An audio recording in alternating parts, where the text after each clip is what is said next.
गुणी नाही, बुद्धी असून चालत नाही तयास मानव म्हणावे का?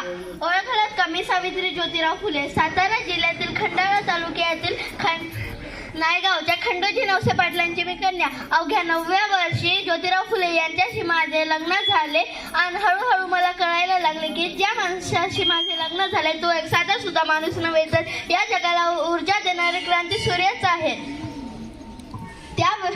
त्यावेळी बायांना उमरा ओलांडण्याची पद्धत नव्हती. बायांच्या जातीने कसं आपण बरं, आपलं घर बरं आणि घरातली माणसं, स्त्री पुरुष उच्च नीच असे लय भेदभाव होते. त्या सर्वांवर एकच उपाय होता म्हणजे शिक्षण. शिक्षणाचा ध्यास ज्योतिरावांच्या मनात कायम राहत असे. एकदा ज्योतिराव फुले शिक्षणाचा प्रसार करत असताना फरार नावाच्या ब्रिटिश मॅडम त्यांना म्हणाल्या, मिस्टर फुले, तुम्हाला शिक्षणाचा प्रसार करायचा आहे ना? So educated woman first because woman the house educated. पण तुम्ही माणसं वुमनला घराच्या बाहेरच पडू देत नाही. सो बॅड मिस्टर फुले. ते आले की माझ्याकडे आणि म्हणाले, सावित्री, आजपासून मी तुला शिकवणार. झाला की माझा अभ्यास सुरू. काना, मात्रा, विलंटी, आकार, बेग, बे, बेदोनी 4, बेत्रिक 6 मी लिहायला शिकले, वाचायला शिकले आणि काव्य सुद्धा रचू लागले. तेवढ्यातच 1 जानेवारी 1 जानेवारी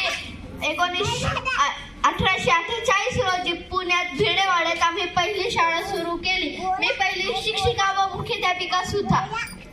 शेपटासारखं जगलात तर काम तमाम होईल, पण वाघासारखं जगलात तर नाम होईल.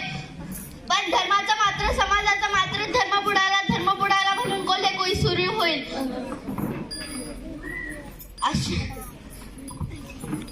स्त्री कोणत्याही जातीची किंवा धर्माची असू दे,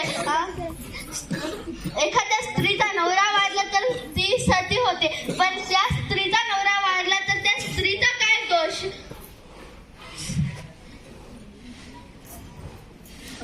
अशातच आम्ही विधवा महिला काशीबाई हिच्या मुलाला दत्तक घेतले, म्हणजे यशवंताला दत्तक घेतले. त्याच्या चुरू धावण्याने आमचं अंगण कसं भरून जायचं. यानंतर त्याला वाढवलं, मोठं केलं आणि शिकवलं आणि डॉक्टरही केलं. अशातच पुण्यात पेलगनची साथ पसरली. एवढे बोलून मी माझे 2 शब्द